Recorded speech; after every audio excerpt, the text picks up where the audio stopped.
Students,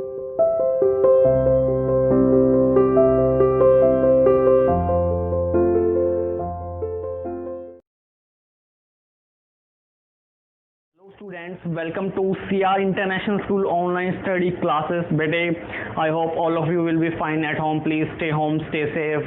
We are continuing with the business studies. Lesson number 4, the business services. देखिए बेटे, दो term use होते हैं, री इंश्योरेंस एंड डबल इंश्योरेंस. ये क्या होते हैं बेसिकली? देखिए, reinsurance refers to a situation when a company gets its risk insured from another company, then it is called reinsurance. तो बेटे क्या होता है reinsurance का?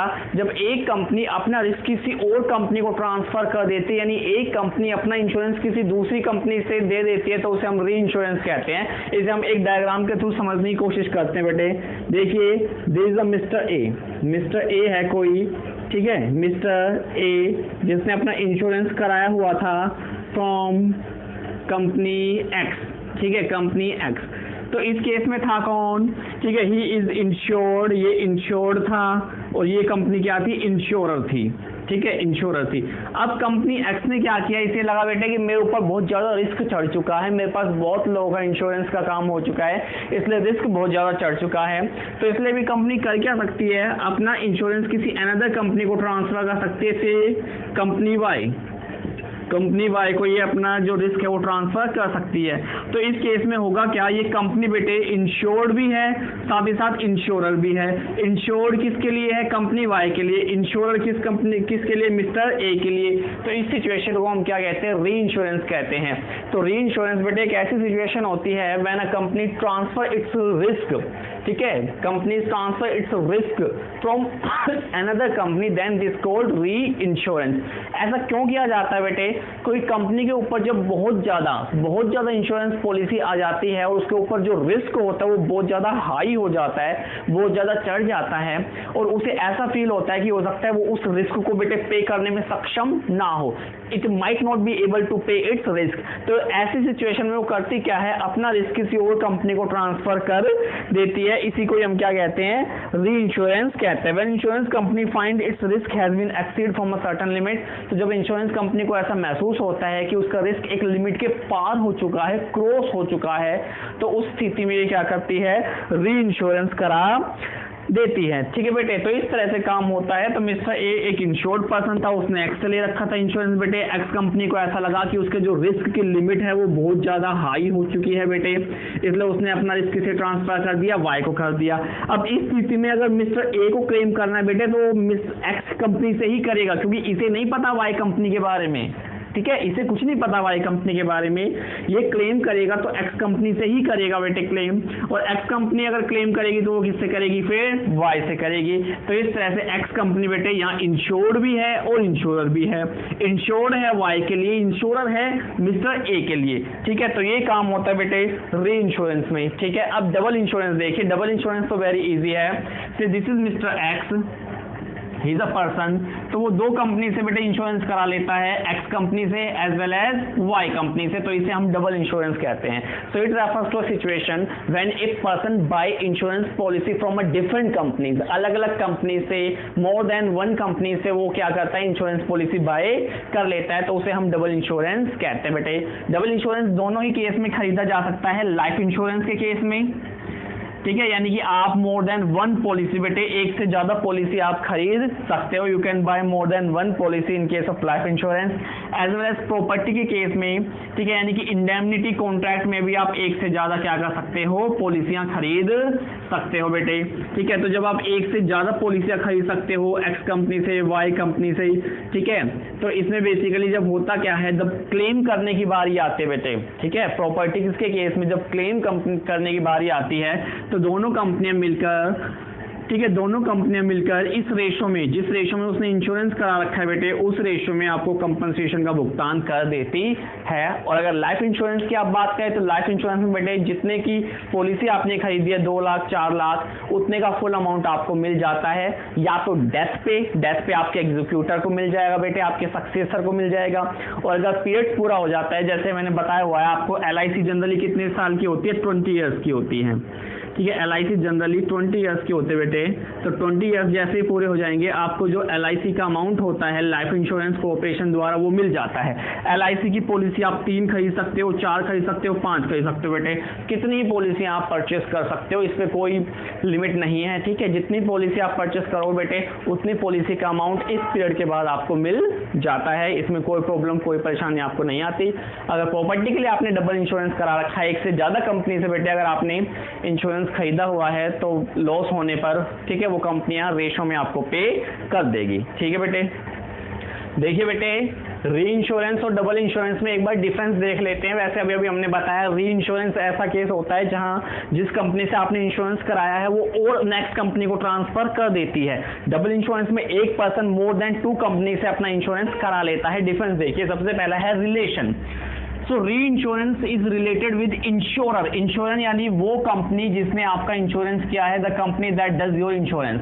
तो री इंश्योरेंस कंपनी से रिलेटेड होता है, वो अपना इंश्योरेंस किसी और कंपनी से कराती है तो वो कंपनी से रिलेटेड होता है। जबकि जो डबल इंश्योरेंस होता है it is related with originally insured person. तो आप ओरिजिनली इंश्योर्ड पर्सन हो, आप अपना इंश्योरेंस मोर देन 1 कंपनी से करा सकते हो। ठीक है, आप अपनी इंश्योरेंस पॉलिसी 3-4 पॉलिसी आप खरीद सकते हो, अलग अलग कंपनियों से आप इंश्योरेंस करा सकते हो। तो इसीलिए related with original insured. Second देखिए नंबर ऑफ इंश्योर्ड। इंश्योर्ड यानी जिसका इंश्योरेंस किया गया है, in this case number of insured is restricted to 1। तो बेटे यहाँ एक ही पर्सन होता है और उसी का इंश्योरेंस होता है। यहाँ मैंने बताया था मिस्टर ए है, उसने अपना इंश्योरेंस किससे कराया था, कंपनी एक्स से कराया था बेटे, कंपनी एक्स ने अपना वाई से करा दिया था। तो यहाँ ओरिजिनली इंश्योर्ड कितना रहा, ओनली 1। तो in this case number of insured is restricted to 1, जबकि यहाँ एक ही पर्सन अलग अलग कंपनियों से अपना क्या करा सकता है, इंश्योरेंस। तो same risk is insured with more than 1 insurer. तो सेम रिस्क कई कंपनियों पे हम ट्रांसफर कर सकते हैं। ठीक है, आप प्रॉपर्टी का इंश्योरेंस 3, 4, 5 कंपनियों से भी करा सकते हो। Position of original insurer. ठीक है, ओरिजिनल कंपनी की पोजीशन देखिए, the original insurer can not claim from the री इंश्योरर। ठीक है, जो ओरिजिनल इंश्योरर है जिस पर्सन ने, यानी कि यहाँ पर जो ए ओरिजिनल इंश्योरर है तो वो री इंश्योरर कंपनी से, यानी कि वो वाई से क्लेम नहीं कर सकता, उसे एक्स से ही क्लेम करना पड़ेगा। So the original insurer can not claim from the री इंश्योरर। तो ओरिजिनल इंश्योरर री इंश्योरर से कंप्लेन नहीं कर सकता। तो यहाँ पर है ही can claim from all insurer. जितनी कंपनियों से उसने अपना डबल इंश्योरेंस कराया है सभी से वो क्लेम कर सकता है। अगर उसका 50,000 का लॉस हुआ है बेटे और उसने अपना 2 कंपनियों से करा रखा था इंश्योरेंस, ए और बी से, तो वो दोनों से क्लेम की डिमांड रख सकता है। So he can claim from all the insurer. Last है यूटिलिटी यानी उपयोगिता।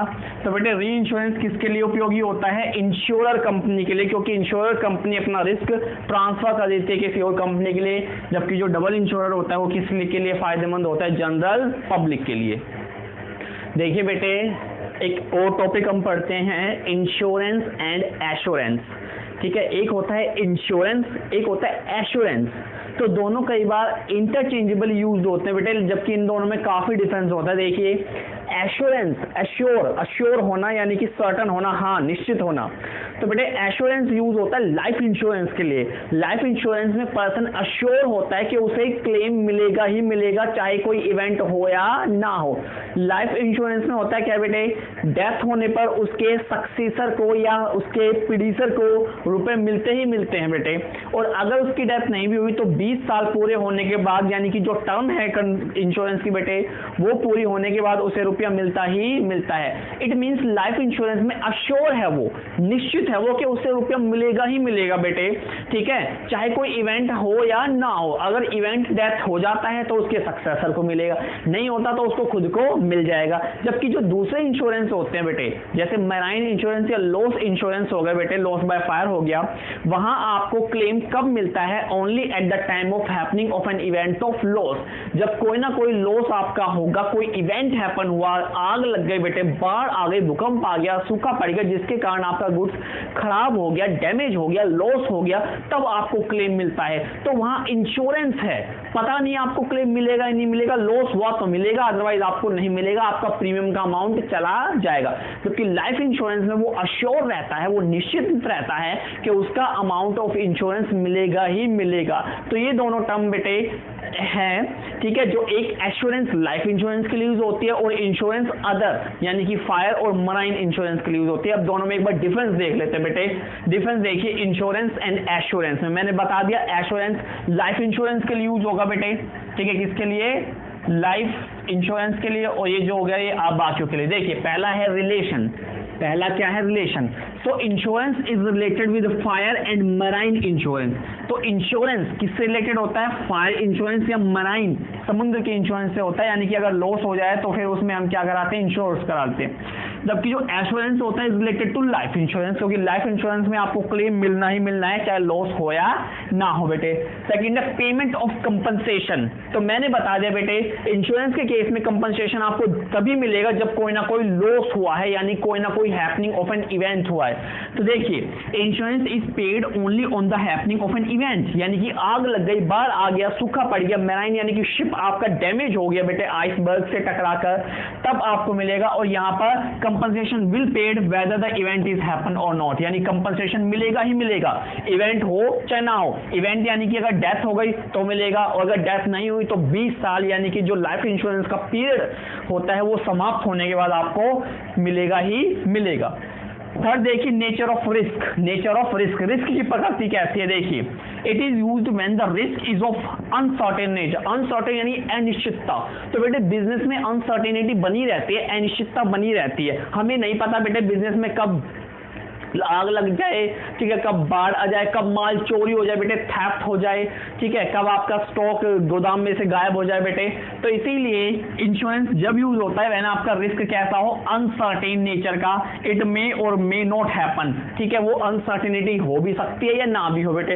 हो गई तो बहुत लॉस होगा, उस लॉस को कवर करने के लिए हम क्या कराते हैं, इंश्योरेंस, ठीक है। Assurance is used when the risk of certain nature, ठीक है, सर्टेन नेचर का हमें पता है भाई लाइफ है, ठीक है, 20 साल बाद हमें अमाउंट मिलेगा ही मिलेगा, यानी मुझे 20 साल तक इन्वेस्ट करना है, ठीक है, मुझे मिलेगा ही मिलेगा। तो यहाँ रिस्क सर्टेन नेचर का होता है एश्योरेंस में, ठीक है, यहाँ अनसर्टेन नेचर का होता है, हमें नहीं पता कब क्या हो जाए, इसीलिए हमें इंश्योरेंस कराना पड़ता है बेटे। अगर कुछ हो गया तो क्लेम मिल जाएगा, नहीं हुआ तो कोई प्रीमियम मान के हमें उसे पे करना पड़ेगा। लास्ट है कंडीशन टू क्लेम, यानी किन शर्तों पर आपको कंपनसेशन मिलेगा। यहाँ शर्त आपको पता ही है कि आपका लॉस होना जरूरी है, ठीक है। इंश्योरेंस में क्लेम बेटे रुपए आपको जब मिलेगा जब आपका डेफिनेटली कोई ना कोई लॉस हुआ ही है।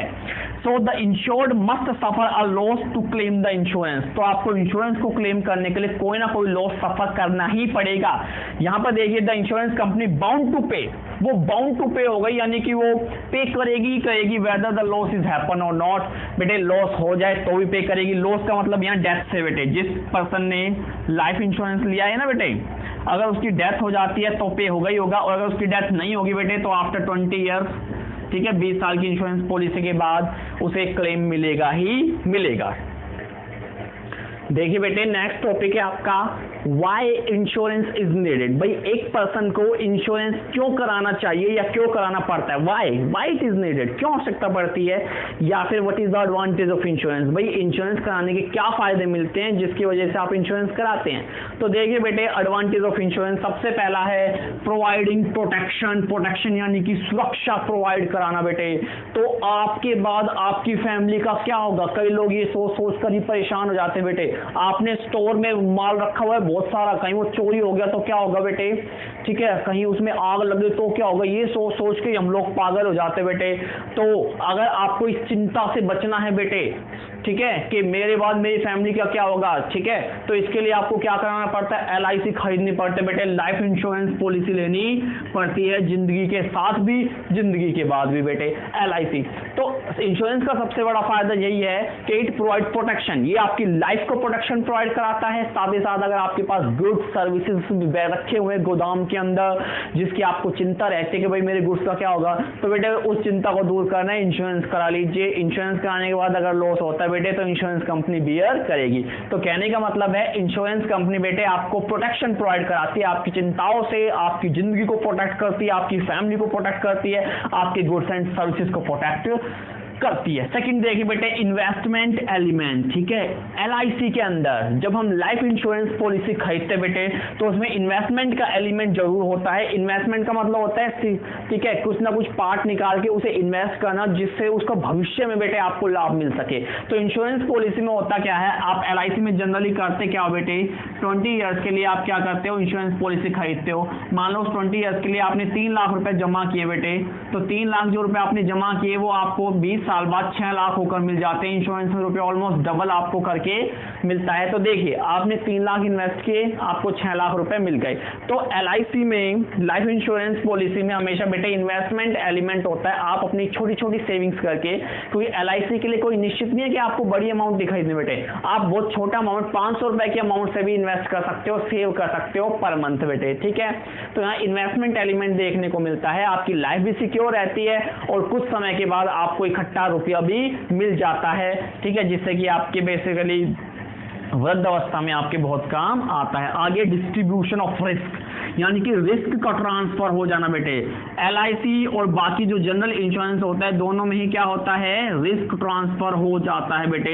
एलआईसी में आपकी जो लाइफ का जोखिम है जिसके बाद आपकी फैमिली का क्या होगा, ठीक है, ये सारा रिस्क कहाँ ट्रांसफर हो जाता है, इंश्योरेंस कंपनी को बेटे। अगर आपकी बाई चांस डेथ हो जाती है तो इंश्योरेंस कंपनी आपकी फैमिली को पूरा अमाउंट पे कर देती है। और जो जनरल इंश्योरेंस होते हैं, जो फायर हो गया, मैराइन इंश्योरेंस हो गया, ठीक है, फायर इंश्योरेंस हो गए, मैराइन इंश्योरेंस हो गए, ठीक है, इन सब में जो बेसिकली रिस्क होता है गुड्स एंड सर्विसेज के डैमेज होने का या खराब होने का, वो बेटे इंश्योरेंस कंपनी पर ट्रांसफर हो जाता है। अगर आपके गुड्स एंड सर्विसेज खराब हो जाए या डैमेज हो जाए तो उसका क्लेम आपको कंपनी भुगतती है, पे करती है। तो कहने का मतलब है जो जोखिम या रिस्क है वो ट्रांसफर हो जाता है टू द इंश्योरेंस कंपनी। आगे देखिए लोन फैसिलिटी बेटे, आप अपने एलआईसी की बॉन्ड को, ठीक है, वो बॉन्ड कहते हैं जिसमें एलआईसी के रूल्स रेगुलेशन टर्म्स कंडीशन सब कुछ लिखे होते हैं बेटे।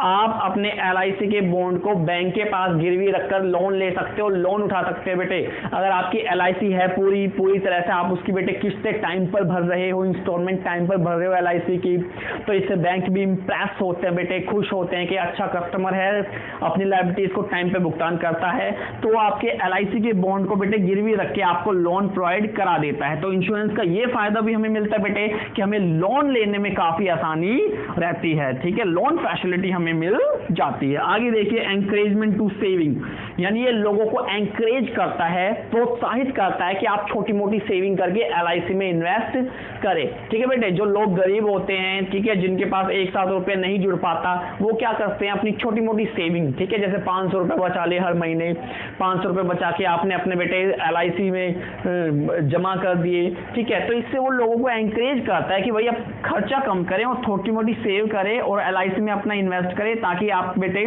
फ्यूचर में फिर सुखी रह सके, फ्यूचर में आपको किसी और के ऊपर डिपेंड ना रहना पड़े। तो एलआईसी बेटे एंकरेज करती है फॉर द सेविंग्स, ठीक है, सेविंग के लिए लोगों को उत्साहित करती है। 6 देखिए helpful in the economic development of a country. बेटे इंश्योरेंस पॉलिसियां जो कंपनियां इंश्योरेंस करते हैं वो बेसिकली करती क्या है, उनके पास जो रुपया आता है बेटे वो आगे बड़ी बड़ी एमएनसीज को, बड़े बड़े कॉर्पोरेशन को लोन पर दे देती है बेटे, और उनसे इंटरेस्ट वसूल करते हैं, जैसे 10% इंटरेस्ट, 15% इंटरेस्ट पे रुपया दे दिया बेटे, तो 15% इंटरेस्ट उनसे वसूल करती है इस तरह से। तो जब बेटे वो एलआईसी का पैसा कंपनियों को प्रोवाइड करेगी और कंपनी बेटे उससे प्रोडक्शन करेगी, manufacturing of goods and services करेगी, और जब गुड्स एंड सर्विसेज का मैन्युफैक्चरिंग होता है बेटे आउटपुट का लेवल इंक्रीज होता है, आउटपुट बढ़ने से हमारी इकोनॉमिक डेवलपमेंट होते हैं बेटे। तो इस तरह से एलआईसी का कनेक्शन सीधा इकोनॉमिक डेवलपमेंट से है, क्योंकि लोगों का जो छोटा मोटा पैसा होता है बेटे वो एलआईसी कंपनियों के थ्रू, उनके माध्यम से कॉर्पोरेट में पहुंचता है, कंपनियों के अंदर पहुंचता है, और उस पैसे से क्या होता है, ठीक है, गुड्स एंड सर्विसेज का प्रोडक्शन होता है बेटे, ठीक है, और उस प्रोडक्शन से फिर क्या होता है, आउटपुट बढ़ता है, जीडीपी बढ़ती है और देश इकोनॉमिक डेवलपमेंट की तरफ अग्रसर होके चलता है। आगे है मोर एम्प्लॉयमेंट बेटे, तो एलआईसी में कई ऑफिसर्स लगे होते हैं, कई एजेंट को हायर करती है एलआईसी के, ऑफिस अलग अलग खुलते हैं बेटे, ठीक है, अलग अलग लोग एलआईसी के एजेंट बनकर या जनरल इंश्योरेंस कंपनी के एजेंट बनकर बेटे काम कर सकते हैं। जो लोग बेरोजगार हैं उन्हें एज अ एलआईसी एजेंट के रूप में काम करके, ठीक है, एम्प्लॉयमेंट या रोजगारी मिल सकती है। तो इस तरह से एम्प्लॉयमेंट क्रिएट करने में भी हेल्पफुल होती है। और लास्ट बेटे रिबेट इन इनकम टैक्स। बेटे LIC या इंश्योरेंस कराने पर आपको इनकम टैक्स की एक डिडक्शन होती है ATC। तो बेटे ATC के अंदर आपको डिडक्शन मिल जाती है, आपका टैक्स का काफी सेव हो जाता है। इस डिडक्शन में बेटे 1,50,000 रुपए तक क्या अगर आपका LIC है बेटे तो वो आपको डिडक्शन मिल जाती है, आप अपना टैक्स बचा सकते हो, ठीक है, लाइफ इंश्योरेंस में इन्वेस्ट करके। देखिए बेटे हेल्थ इंश्योरेंस और फिडेलिटी इंश्योरेंस और देख लेते हैं, छोटा सा टॉपिक होता है। आपको तो पता ही बेटे आज के समय, ठीक है, खान पीन सही नहीं होता बेटे, कुरकुरे वगैरह चिप्स वगैरह लोग खाते हैं, ठीक है, फास्ट फूड बहुत खाते हैं, जिसके कारण आपकी हेल्थ बेटे खराब हो जाती है समटाइम्स, ठीक है, और आपको अलग अलग विभिन्न तरह की बीमारियां बेटे लग जाती है। तो हम कर क्या सकते हैं अपनी बीमारी से बचने? बेटे अब बीमारी हो गई तो उसका इलाज में बहुत ज़्यादा मेडिकल ट्रीटमेंट में खर्चा लग जाता है एक्चुअली में। तो इसीलिए what we can do, we can make a health insurance policy. बेटे हम एक हेल्थ इंश्योरेंस पॉलिसी परचेस कर लेते हैं, खरीद लेते हैं, ठीक है। इसमें होता क्या है, हम एक सर्टन फिक्स्ड फीस, ठीक है, एक सर्टन फिक्स्ड फी पे करते हैं कंपनी को, उसके बदले वो हमें हेल्थ इंश्योरेंस पॉलिसी बेटे प्रोवाइड कराती है, ठीक है। इसके दौरान अगर हम बीमार वगैरह पड़ जाते हैं, कोई बीमारी हो जाती है बेटे, तो उसकी जो मेडिकल एक्सपेंसेस होते हैं उसे कंपनी रीइंबर्स करती है बेटे, कंपनी उसे पे करती है। और ये आज के समय ये वेरी पॉपुलर हेल्थ इंश्योरेंस होता है। ज्यादातर लोग बेटे अपना हेल्थ इंश्योरेंस कराते ही कराते हैं बेटे, कब किस टाइम कौन सी बीमारी हो जाए हमें नहीं पता होता। तो हर किसी को हेल्थ के प्रति कॉन्शियस रहना चाहिए बेटे, और आज के समय कहा जाता है कि आपको हेल्थ इंश्योरेंस खरीदना ही चाहिए बेटे, और ऑलमोस्ट सभी परिवार के सदस्यों का खरीदना चाहिए। तो ये होता है आपका हेल्थ इंश्योरेंस कि बेटे एक certain fixed amount of premium आपको पे करना पड़ता है कंपनी को, उसके बदले वो आपका हेल्थ इंश्योरेंस कर देती है। जब आप बीमार होते हो बेटे, किसी हॉस्पिटल में एडमिट होते हो, तो उसका जो भी खर्चा आता है बेटे, कंपनी ने जितना अमाउंट आपका इंश्योर्ड किया था, जितने अमाउंट का हेल्थ इंश्योरेंस आपका किया था बेटे, उतना अमाउंट कंपनी उस मेडिकल एक्सपेंस को रीइंबर्स कर देती है। तो इसे हम कहते हैं क्या, हेल्थ इंश्योरेंस बेटे। और हेल्थ इंश्योरेंस आज के समय सभी कराते हैं बेटे, ठीक है। तो इसमें हॉस्पिटल एक्सपेंस बेटे कर देते हैं, और ये बहुत पॉपुलर है दीज डेज में। नेक्स्ट है फिडेलिटी इंश्योरेंस बेटे। फिडेलिटी को हिंदी में कहते हैं निष्ठा या वफादारी बेटे, ठीक है। तो फिडेलिटी इंश्योरेंस कौन कराता है? एक एम्प्लॉयर, यानी कि जो मालिक होता है बेटे, वो फिडेलिटी इंश्योरेंस खरीदता है। क्यों खरीदता है? क्योंकि बेटे हो सकता है, देखिए बेटे, गुड्स हो गए, ठीक है, शिप हो गए, ये सारी टेंजिबल चीजें जिसे देखा जा सकता है। सामने वाला पर्सन वफादार है, निष्ठ है, कर्मवत व्यक्ति है या नहीं है, ये हमें नहीं पता बेटे। हो सकता है हमारे सामने वो बहुत शरीफ बन रहा है, लेकिन उसके मन में क्या जा रहा है हमें कुछ नहीं पता बेटे। We never know that. हो सकता है वो हमारे सामने बहुत अच्छा बन के दिखा रहा है, लेकिन हो सकता है पीछे से वो हमारा भला नहीं चाहता बेटे, हमारे गुड्स एंड सर्विस को चोरी करके अपने घर ले जाता हो बेटे, ठीक है। तो हम किसी की वफादारी को देख नहीं सकते बेटे, हम किसी की वफादारी को देख नहीं सकते, महसूस कर सकते हैं, ठीक है। और महसूस भी बेटे जरूरी नहीं है कि हमारी जो फीलिंग है, मेरे हिसाब से अगर वफादार व्यक्ति है तो वो वफादार ही है, उसके मन में क्या चल रहा है हमें कुछ नहीं पता बेटे। तो इसलिए फिडेलिटी इंश्योरेंस खरीदा जाता है। इसमें एक एम्प्लॉयर बेटे अपने गुड्स एंड सर्विस का इंश्योरेंस कराता है। सपोज कीजिए एक एम्प्लॉयर ने अपना पूरा का पूरा गोडाउन बेटे एक पर्सन को, एक पर्टिकुलर पर्सन को उसका इंचार्ज बनाया हुआ है बेटे, इंचार्ज, ठीक है। और वो पर्सन मान लीजिए अब उससे चोरी कर दे बेटे, घोटाला कर दे या आग लगा दे, ठीक है, कुछ भी वो कर सकता है बेटे।